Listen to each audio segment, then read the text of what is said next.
그동안 우리는 이제 그 잠언서에 있는 마태복음에 있는 산상수훈을 가지고 그 말씀을 나눴습니다. 남궁옥 선생님께서 73살 때, 그러니까 1935년 7월 달에 서대문 형무소에서 나오셔가지고 2달 동안 개성에 있는 따님의 집에 귀가하시면서 요양을 하신 이후에 여기에 이제 내려오셨습니다. 그때 일화 가운데 하나가 마을 분들이 4사람이 매는 가마를 가지고 이제 선생님을 모시러 강촌인가 이 청평 쪽으로 나갔는데 그때 선생님이 내가 다른 사람들이 이렇게 메고 가는 가마를 타고 갈 수는 없다. 내가 좀 가다가 하루 좀 자고 가더라도 걸어서 가겠다. 그리고 시고서 이제 여기까지 걸어 들어오셨다고 하는 이야기를 들었습니다. 책에도 물론 이제 전기에 기록이 되어 있습니다만은 서대문 형무소에서 복역하실 때 치질이 아주 심해가지고 걷는 게 몹시 불편하셨던 상태라고 합니다. 그런 상태 속에서도 여기까지 하룻밤 이제 노숙을 이제 다른 민박을 하시고 이제 그렇게 해서 걸어서 들어오셨는데 막상 이곳에 도착했을 때 이곳에는 이게 아무것도 그동안 선생님이 읽었던 흔적이 남아있는 게 없습니다. 선생님이 세우신 교회도 헐어서 저 산 너머로 옮겨가 가지고서 공립학교의 관사로 쓰여지고 있었고, 그리고 학교 건물도 교실이 6칸이나 되는 큰 건물을 다 뜯어다가 저 산 너머에 이제 공립학교를 세웠고, 이제 그런 가운데서 남궁옥 선생님이 할 수 있는 것은 아무것도 없는 것이나 마찬가지 상황이죠. 근데 그런 속에서 선생님께서 붓을 들어가지고 글을 써서 지인들에게 선물로 나눠주신 겁니다.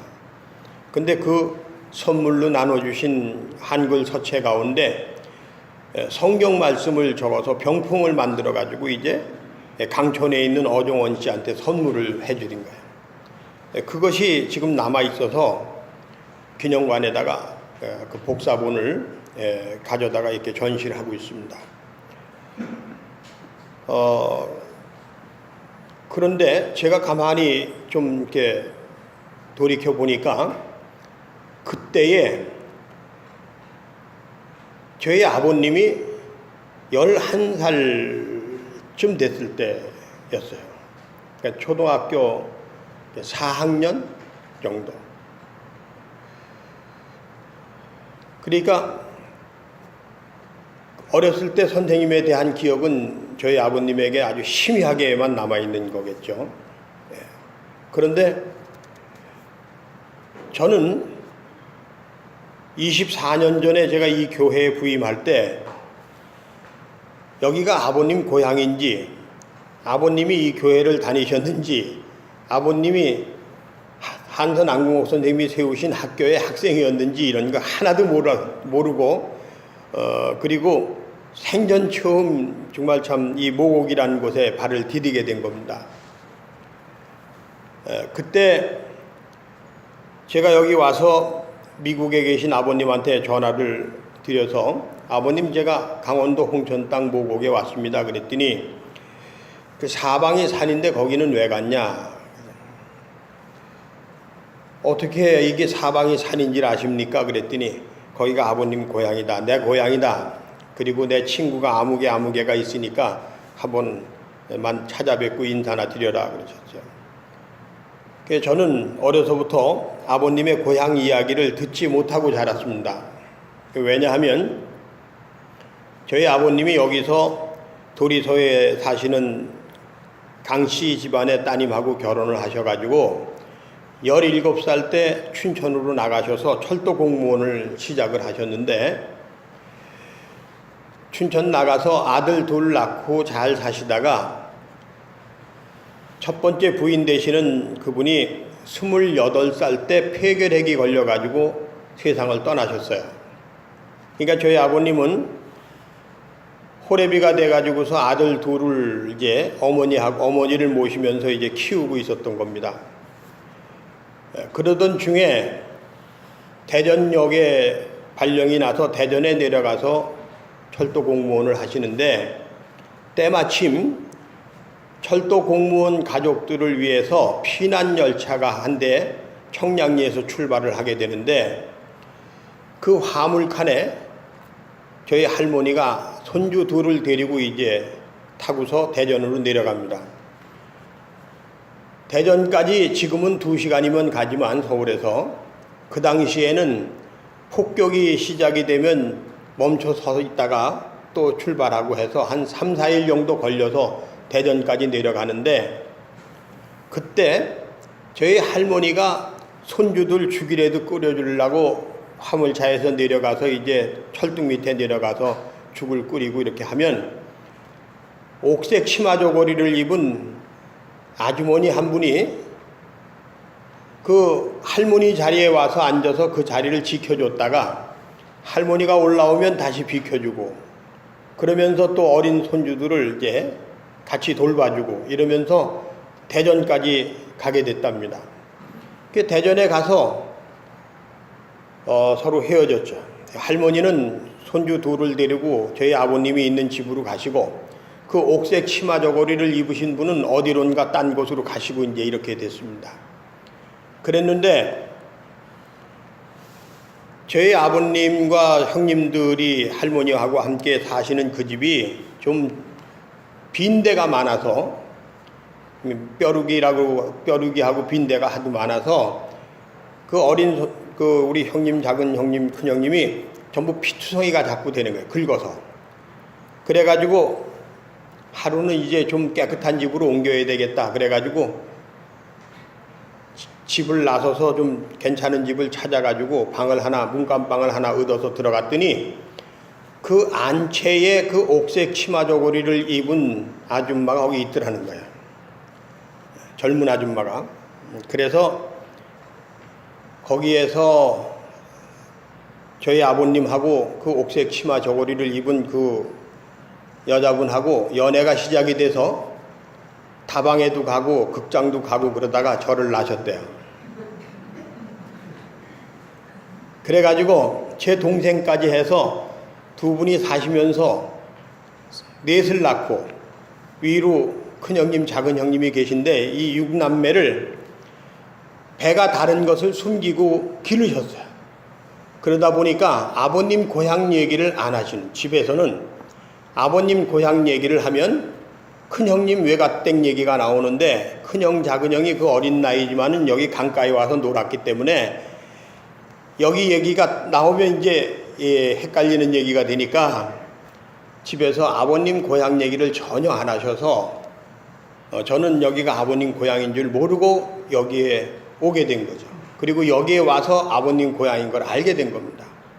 그리고 나서 몇 년 있다가 이제 한참 지내다가 하루는 제가 아버님하고 통화를 하면서 요즘 어떻게 지내세요? 그랬더니 저희 아버님이 제 막내도 이제 동생들은 다 미국에 같이 사니까 LA에 막내 규호를 만나서 뭐 토요일마다 같이 점심 식사도 하고 이런저런 얘기도 하고 그러고 지난다 그러시길래 무슨 얘기를 하시는데요? 그랬더니 너 엄마 만난 얘기도 하고 뭐 이런 얘기를 하시는 거예요.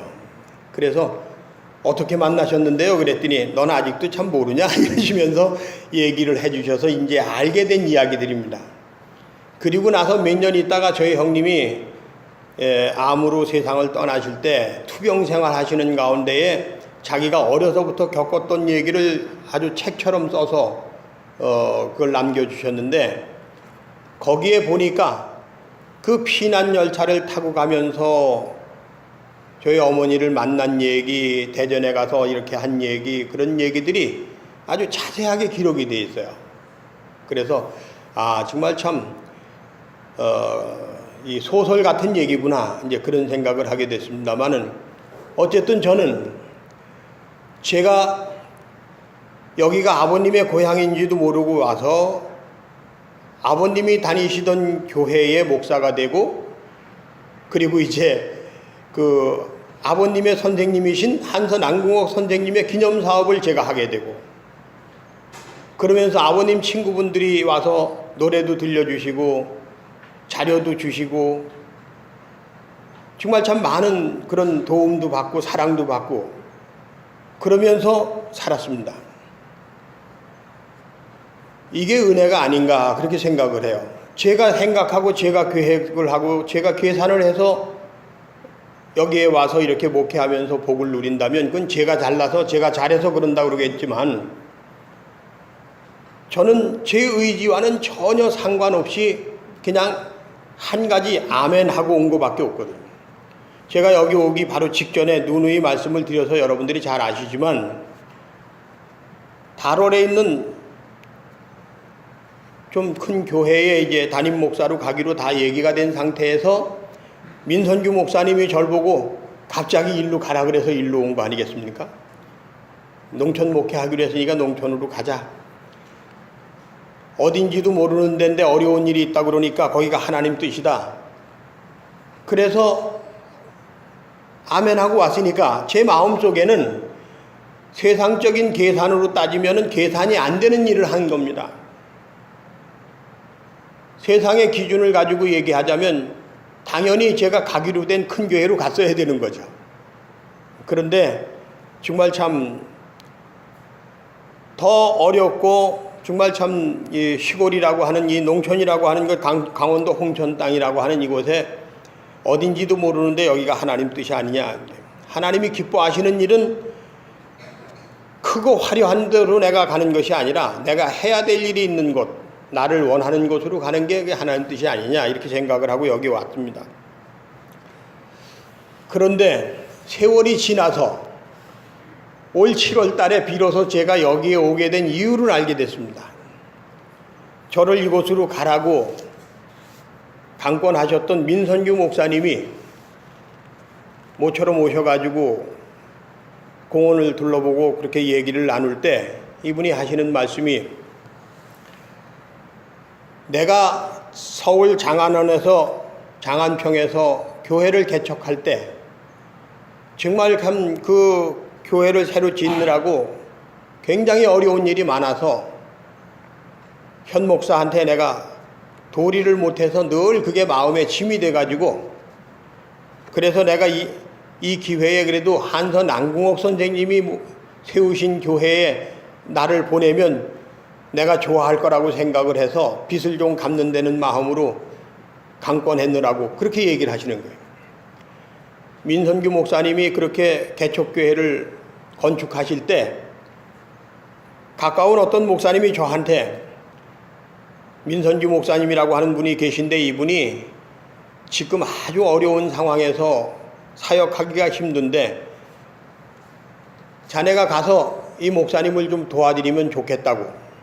근데 저는 그때 결혼을 막 해가지고서 야간에는 신학교를 다니지만은 주간에는 돈을 조금 벌어야 되는 상황인데 교회를 가더라도 교회 가서 사례비라도 조금 받는 그런 교회를 가야 되는 형편인데 그럼에도 불구하고 저와 저희 집사람이 어려운 데 가서 돕는 게 하나님의 뜻이다. 그래서 아멘하고 가가지고서 그 교회에서 목사님이 어려운 일을 잘 감당하실 때까지 교회를 준공하고 교회의 이 현판을 세울 때까지 봉사하고서 그리고서 섬겼습니다. 그때에 그 목사님이 저한테 수고한다고 고맙다고 보수를 못했어요. 돈을 벌어야 될 때 돈을 벌지 않고 가서 봉사를 한 겁니다.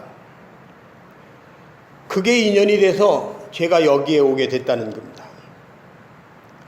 그리고 그렇게 24년이 지난 지금 저는 한선 안궁옥 선생님이라고 하는 분 때문에 명예도 없고 행복도 없고 하여간 보람도 있고 뭐 이루 말할 수 없는 그런 은혜를 입고 살아갑니다. 그리고 무엇보다도 제가 흠이 많고 부족한 사람인데도 여러분들이 저를 마다하지 않고 사랑해주는 그 사랑을 제가 받고 살아가는 게 이게 큰 은혜입니다. 저는 왜 이 말씀을 드리냐 하면 제가 계산하고 행동했다면 오늘 이 복을 못 누리는데 계산상으로는 분명히 손해가 나는 일이고 답이 나오지 않는 일이지만 그것이 하나님이 기뻐하시는 일일 거라고 생각을 하고 그런 믿음 안에서 아멘으로 순종했기 때문에 제가 오늘 이 많은 복을 누리고 있다 하는 말씀을 드리는 겁니다. 여러분이 살아가면서 생활할 때 이 답이 나오지 않는 일이 얼마나 많습니까? 여러분 농사 짓는 게 답이 나오는 일입니까? 답이 나오질 않습니다. 그럼에도 불구하고 어머니 아버지를 모시기 위해서 자식들 어쨌든 밥이라도 굶기지 않기 위해서 그래서 여러분들이 이 흙과 씨름을 하면서 떠나지 않고 살아왔기 때문에 오늘 여러분들이 누리는 복이 얼마나 큰지 한번 생각을 해보십시오. 지난주에 서울에서 인천에서 공단에서 열심히 일을 하며 살아가는 친구가 하나 왔습니다. 50대 초반인데 이 친구가 하는 말이 이거는 사람이 하는 일이 아닙니다. 이렇게 얘기를 하는 거예요. 자기가 먹고 살기 위해서 하는 일이 사람이 할 수 있는 일이 아니라는 거예요. 하루에 10시간, 12시간을 한 단 10분 정도 쉬면서 일을 해야 된다는 거예요. 그것도 사람이 사람의 몸이 견딜 수 없을 만한 그런 일을 그걸 감당하면서 사는 거예요. 아침 일찍부터 직장에 나와서 몸으로 때우는 일을 하는데 저녁 늦게까지 그 일을 하고 들어가면 집에 들어가는 그 순간에 그냥 퍼질 수밖에 없는 그런 상황 속에서 일을 하는데 자기는 도저히 못하겠대요. 그래서 이 뜨거운 여름에 자기가 더 이상은 할 수가 없어서 난 더 이상은 못하겠다 그리고 사표를 냈대요. 그런데 그전에는 자기가 그 알량한 지식을 가지고 이렇게 살아서는 안 된다, 이게 사람 사는 거냐 그러면서 이걸 따지고 저걸 따지고 이럴 땐 이렇게 해야 된다, 저럴 땐 저렇게 해야 된다, 사람이지 사람이 짐승이냐 이러면서 살았는데 자기가 지금은 그렇게 살아가는 그 동료들을 보면서 그 사람들을 존경하게 됐다는 거예요. 이건 사람이 할 수 없는 일인데 그 일을 감당하면서 자기 집을 마련하고 자식들 공부를 시키고 그러면서 아내하고 같이 서로 사랑하면서 그렇게 살아가는 모습을 보면서 그전에는 그렇게 살면 되겠느냐고 그러면서 자기가 핏대를 세우면서 그리고 난 척을 하고 아는 척을 했는데 이제는 그 사람들이 존경스럽다는 거예요. 이제 좀. 그리고 자기도 그렇게라도 살아야 되겠다. 이게 사람 살아가는 모습입니다. 이게 세상입니다. 근데 여러분 우리 농촌 사람들이 도시 사람들이 볼 때 농촌 사람을 불쌍하게 보는 눈이 많이 있지만은 우리가 그들만큼 그렇게 피 터지게 살아갑니까? 아니잖아요. 젊어서는 정말 어렵고 힘들게 살았는지 모르겠습니다만은 지금은 우리가 그저 쉬엄쉬엄 쉬어가면서 뜨거울 때는 좀 쉬고 선선할 때 나가서 좀 일하고 중간에 에어로빅도 좀 하고 이렇게 저렇게 우리가 지금 자연 속에서 자연의 냄새를 맡으면서 좀 살아가지 않습니까?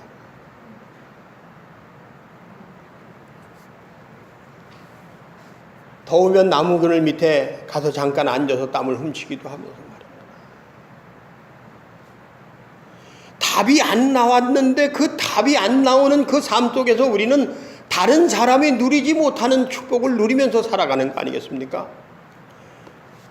재앙이 온다고 하면 피할 곳이 어디 있겠습니까? 산속이나 이 농촌이 그나마 그래도 피할 수 있는 곳이 아니겠습니까? 저는 남궁옥 선생님이 당신께서 이루신 모든 것들, 당신이 하고자 했던 모든 것들이 다 벽에 부딪혀서 이제는 병든 몸 하나만을 가지고 아무것도 할 수 없었던 그때에 마태복음 5장에 있는 말씀을 가지고 사람이 아무리 벽에 부딪혀도 벼랑 끝에 서서 절박한 심정으로라도 이렇게 살아가야 된다. 우리는 끝까지 독립을 위해서 살아야 된다. 의를 위해서 박해를 받는 자는 복이 있다. 라는 말씀을 그렇게 누누이 하신 그분이 이제 그 말씀을 이어서 잠언서로 넘어가면서 이 잠언서에 있는 말씀을 가지고 이 얘기를 하는 겁니다. 생뚱맞게 말입니다. 지금까지 독립을 얘기했던 그분이, 의를 얘기했던 그분이 구제를 좋아하는 자는 풍족하여질 것이요 남을 윤택하게 하는 자는 자기도 윤택하여지리라. 저는 이 말씀을 가지고 묵상을 했습니다. 독립을 얘기하던 분이 왜 갑자기 구제를 얘기하는 걸까? 답은 하나밖에 없었습니다. 일제의 치하에서 살아간다고 하는 것, 일본 사람들의 압제와 그 수탈 가운데서 그 사람들의 눈치를 보면서 살아간다고 하는 것은 남을 생각할 여지가 없는 것 아니겠습니까? 어떻게 해서라도 나 하나만이라도 살아남아야 되는 거 아니겠습니까? 내 가족을 지켜야 되는 것 아니겠습니까? 그런데 그런 속에서도 이웃을 축복하는 자가 되라고 하는 것입니다. 나보다 어려운 사람을 구제하라는 얘기입니다. 이 구제라는 말은 다른 말로 표현하면 구제하기를 좋아하는 자는 복이 있나니가 아니라 남을 축복하는 사람은 저가 더 큰 축복을 받을 것이다, 그런 얘기입니다. 구제한다고 하는 것은 뭡니까? 누군가 어려운 사람을 도와준다고 하는 얘기는 그 사람을 축복하는 거 아니겠습니까? 나에게 해코지를 한 사람을 내가 용서하는 것은 그 사람을 축복하는 것 아니겠습니까?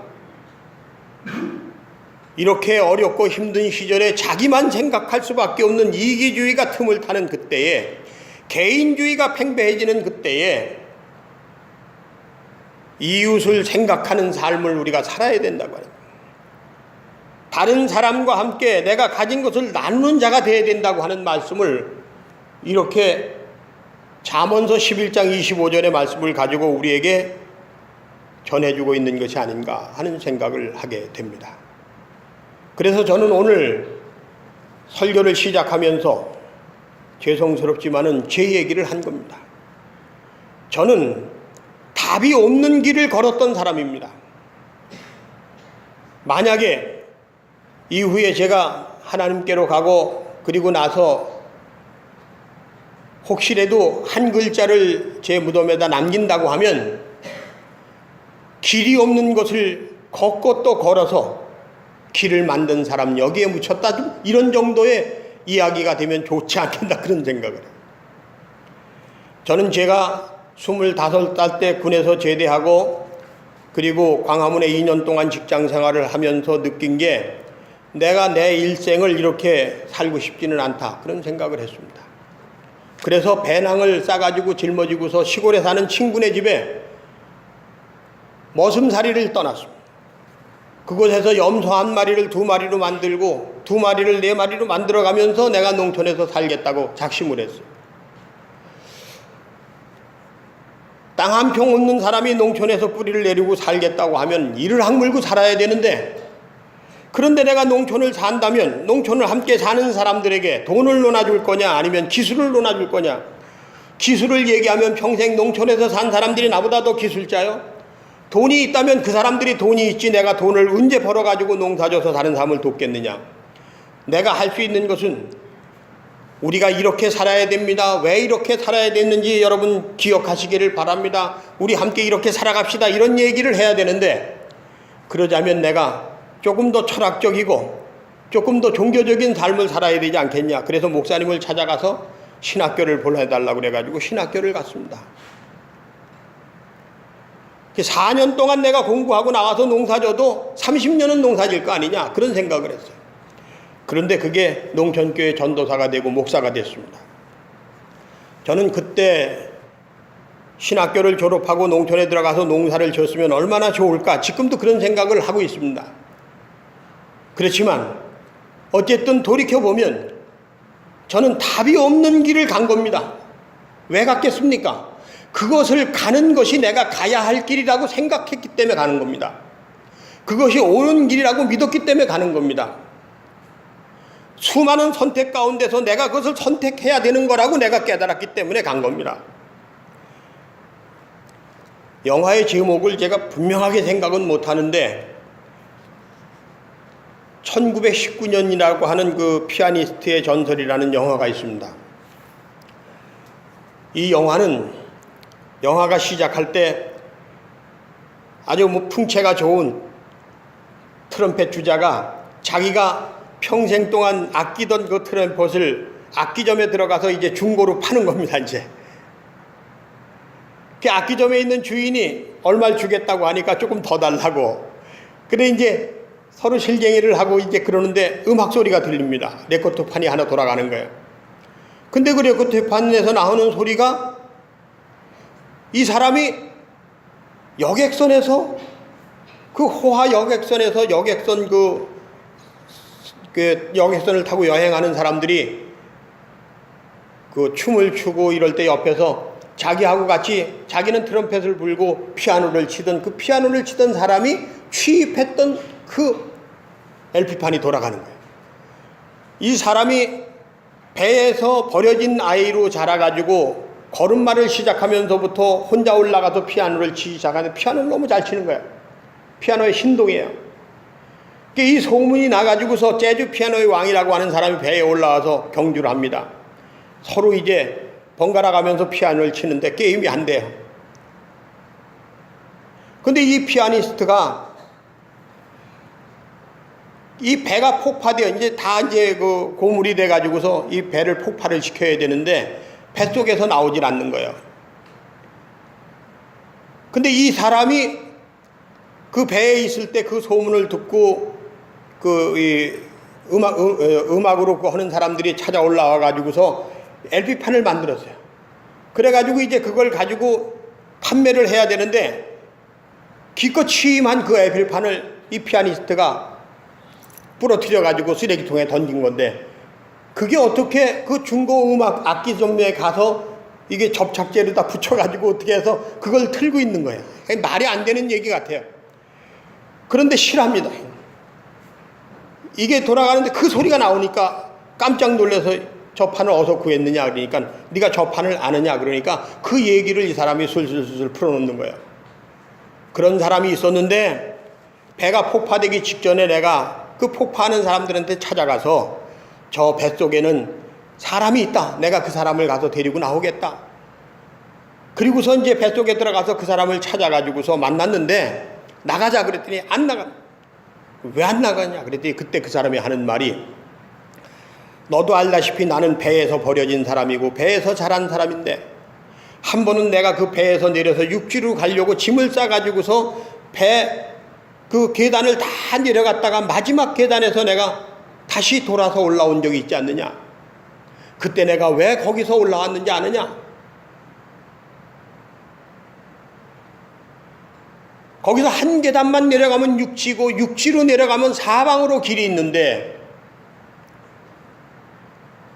그리고 그 길을 가면 어느 곳을 가든지 간에 내가 할 일이 하고 싶은 일이 수도 없이 많은데 그런데 내가 어떻게 그 세상에 내려가서 한 여자와 한 집에 만족하면서 살 수가 있겠느냐. 그래서 나는 88개의 건반 유한의 건반에 앉아서 그 유한 속에서 무한의 가치를 창조하는 이 피아니스트로서 살아가는 것이 내가 살아가야 할 삶이라고 하는 것을 다시 한번 깨달았고 그것이 나에게는 행복이라고 하는 걸 알았기 때문에 나는 그때 육지로 내려가지 않고 다시 올라왔던 거다. 그런 얘기로 이제 마무리되는 영화입니다. 저는 그 영화를 보면서 그런 생각을 했습니다.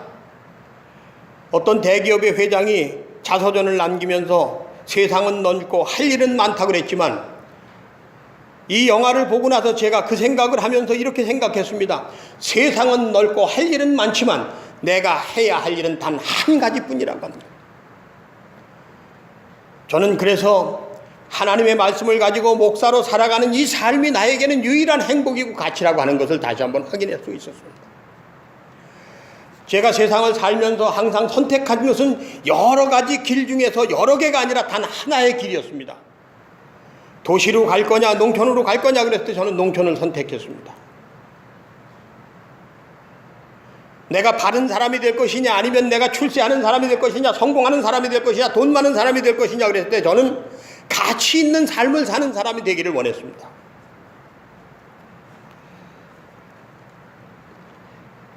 여러분, 아무리 어렵고 힘들더라도 우리가 해야 할 일은 단 하나, 하나님이 기뻐하시는 일입니다.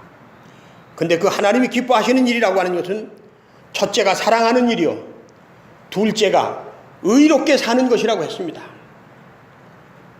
그런데